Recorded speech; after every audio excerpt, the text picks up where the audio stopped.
So, hello. I'm Jonathan Orr from CBC News, and we're here with Patrick O'Rourke from Mobile Syrup. Yeah. We are looking at the Xbox One X. It is Microsoft's new super-powered gaming system. So, Patrick, thanks for joining us. Yeah, no problem. Thanks for having me. Here's a closer look at the Xbox One X here, and over here is the previous version. It's the Xbox One S, which is the standard power version, slightly cheaper. Take us through the build quality of the One X. What do you think of it? I mean, the Xbox One X, the design's very similar to the S. Obviously, it's got this jet black design that's a little more fingerprint sensitive, but it's very much the same system in terms of the design. I think the one big difference is that there's an optical audio plug on the back of the Xbox One X that isn't present on the S. That's the main difference. So we'll give a so we can flip it around. So these are the ports. Yeah, on the back of the console, and it's really heavy. That's one thing that I think we were talking about a little bit before, is that it's a very heavy system. Do we know why exactly? Microsoft would tell you that it's all the power packed inside it or something. Yeah. And I mean, that's marketing speak, but I also think there's probably some truth to that too. My understanding is that the inside of the Xbox One X, there's no free space in it. It's all very much just components and what's required to sort of pack all of that into this small space, whereas there's some sort of open space inside the Xbox One S designed for cooling. And I think we were talking about it before. It's called vapor cooling that's in the Xbox One X, which isn't exactly liquid cooling. It's something that's been around for a while, but I think it's one of the first times we've seen it in a video game console. So it is somewhat noteworthy that Microsoft has gone that route in terms of cooling the system. Yeah, and then just very briefly, this is the controller that comes with the Xbox One X. It is the same slight redesign of the controllers that Microsoft put out when the One S came out.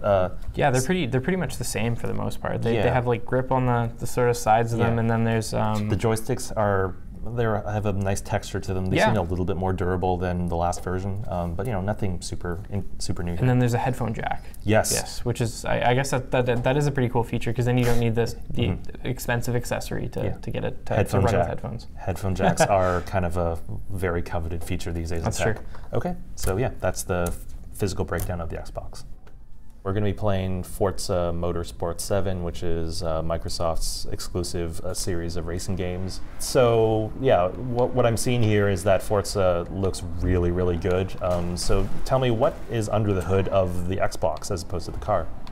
So there's a lot of specs that we could get into, but I mean the big thing is just that it's a little bit more powerful.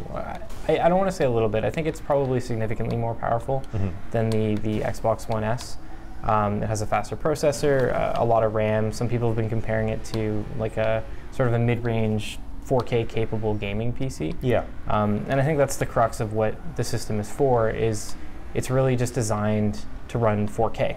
That's sort of the idea behind it, and Microsoft going all in with 4K gaming. Okay, so 4K, like what is that for those who might not be familiar with it? So it's a resolution step up above 1080p, and I mean the jump, and as someone who's familiar with gaming, I'm sure you've seen it. Like the jump from standard definition to high definition was pretty significant. Yeah. But the jump from 4K from 1080p to 4K, it's still there. Like it's still present. You can still see it, but it's not as prevalent. Like I mean, the average person, if you put a 4K screen beside a 1080p screen, they're gonna notice the difference. They're gonna see the additional pixels, but it's not gonna be that same crazy jump that we sort of saw with standard definition. Okay, so we're playing Forza. It's in 1080p, but other games in the past have kind of struggled to hit that smooth frame rate of 30 seconds per second. 30 frames per second, or 60 frames per second, which is kind of like a golden holy grail for gaming. Oh yeah, totally. So we're playing Forza in split screen, which is arguably even more intensive on the processor, and it's running really smooth. Yeah, and I think it runs consistently in 60 frames, even in split screen. Like there may be some degradation with some of the graphics, and I mean, like we did a pretty big Xbox One review on Mobile Syrup, and one of the things that I noticed the most about Forza compared to when I was playing it on the standard Xbox. Man, I just keep smashing into walls. Talking and playing games is harder than it looks. Yeah. Hand-eye coordination. Yeah. One of the things that I notice is just like a lot of the anti-aliasing issues, which is kind of those like jagged edges that you see in the distance. Those are all gone on the Xbox One X. Okay. I just totally rolled my car. That's awesome. That's fine. This is not esports. We're just talking about the machine. Oh man. I can't even get my car to go back over.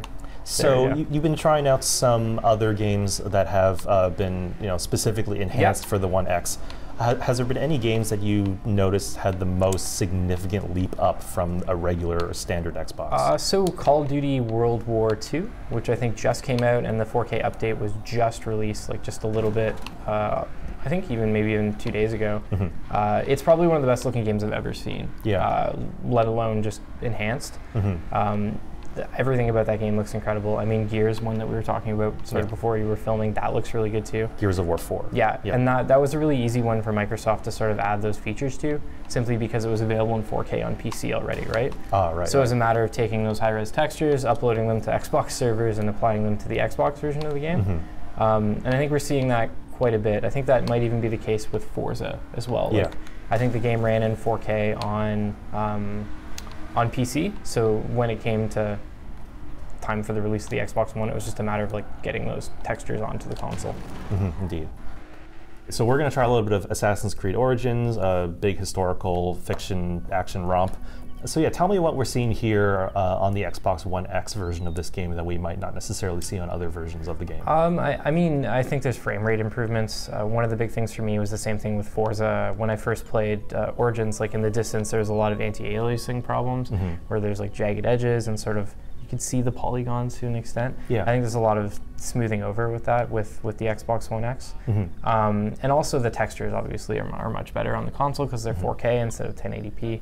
But yeah, it's probably one of the first third-party games that I've played where there's been, I would describe as like a massive difference between how the game runs on a standard console and the upgraded version. Okay, so I mean, like we're talking about frame rates, anti-aliasing, textures. What does this really mean to one might say like an average consumer? Like, does this really? How much of a difference does this make to justify getting an Xbox One X? I think it's a fair question. I mean, I think a lot of people won't really care about the difference. Like they just want to play a game, right? It looks good. It looks good enough for them. They probably just got a 1080p TV a couple of years ago. They really aren't interested in upgrading. They may have even just bought an Xbox, right? Maybe even the new Xbox One S. So I don't think, just gotta get out of this. I don't think that this console is necessarily for that type of audience. This is for like the core gamer, the person who cares about fidelity, the person that wants to see their games looking the best possible way that they can.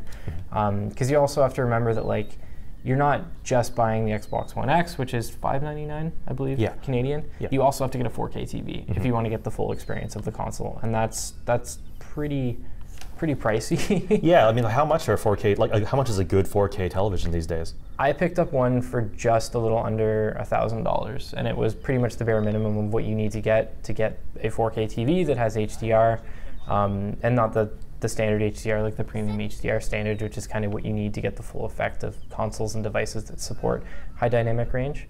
Let's talk about that. Like HDR, sure. like what does that do to your television experience normally? So that's sort of the new buzzword in TV marketing right now is devices support what's called high dynamic range, and that's the difference between the darkest darks on a display and the lightest colors. And I think that coupled with 4K makes much more of a significant impact than just having 4K. And that's really just because it adds more color and fidelity and brightness to the photos. Yeah, like on the wagon just like ran over. Totally ran him over. Oh, wow. That's an open world game.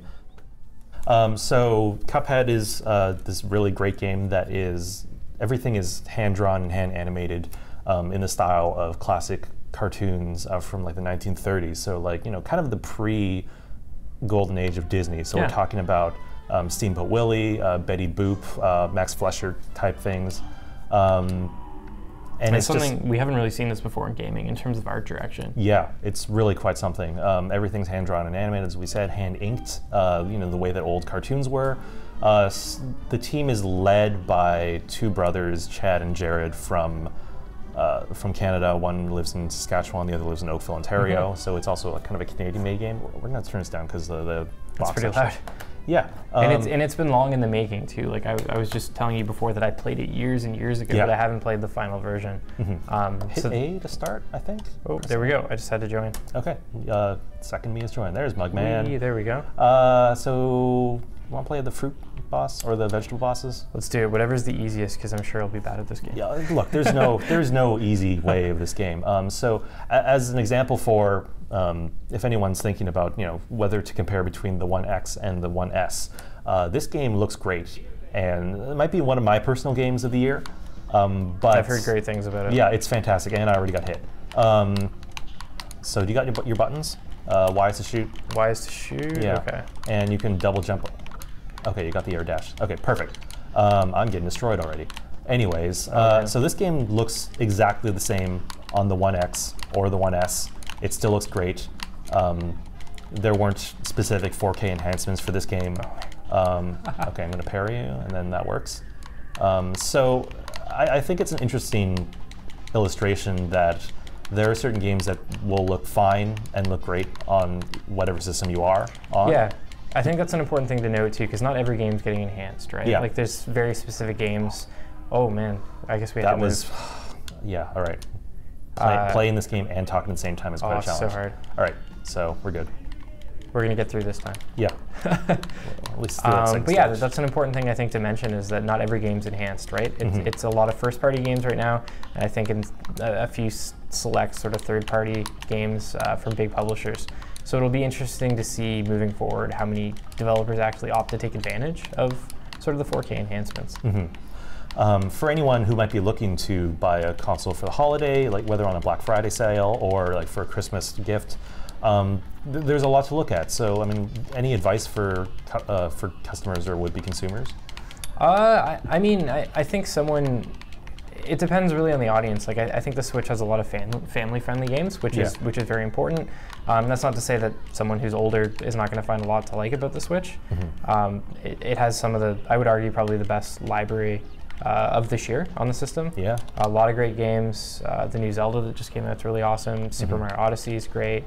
There's tons of awesome games on the system. And I mean, I think that in terms of these new sort of upgraded systems like the PS4 Pro and the Xbox One X, unless you're the type of person that's really into visual fidelity, or if you already have a 4K TV, like you've already made that investment, I think that maybe it's worthwhile, because we were talking before and I'm like of two minds about it. Like games look really good. Some of the games that are enhanced look really, really, really good. Yeah. But in some cases, like there's the other side of the argument too, where the average consumer, the average player, they just want to play a game, right? They don't really care what it looks like. So it really depends on what you're looking to get out of a gaming experience. Yeah. Great. So one last question. This maybe not necessarily dealing with games a lot, but whenever I talk, yeah. Okay, we just beat the carrot. That's great. We actually finished it. Great. Oh man. Okay, awesome. that's perfect timing. So people tend to ask me what is the best gaming console for like their multimedia purposes. Oh, so interesting. Yeah. They would want they want something to play the new games, like the new Call of Duty, the new Destiny, but they also want something that has like Netflix and streaming and YouTube. And like, what is the landscape there as far as they're concerned? For I mean, there's a lot of streaming sticks that you can buy that are way cheaper than consoles. It's not the way it was a couple of years ago, where you kind of needed a system for that. But the Xbox One does have sort of this AV in feature where you can run your television box or another device through it in order to sort of have all of your media in one place. So that lets you, you can access Netflix, whatever apps you're using. I think Amazon Prime Video just launched on it too, so you can access that. But then you can also switch over and watch television directly through the device. So that's a really cool feature that, I mean, was around when the console first launched, when it was Microsoft was positioning it as this all-in-one media device. That's sort of gone by the wayside, but it's neat to see that they've kept it around. So when I'm asked that question, I always mention that. But then I always say what I just told you before, is that like you can buy a streaming stick for a relatively low price tag now. Like Roku's lowest end streaming stick is only $29, which is way cheaper than a $350 video game console. Yeah. So if you're really interested in just watching video and not playing games, there's a lot of options out there now. So yeah, thanks Patrick for joining us to talk about the Xbox One X. It's currently out in stores. It will be out by the time this video comes out. So yeah, happy gaming everyone. Yeah, thanks for having me. All right, bye.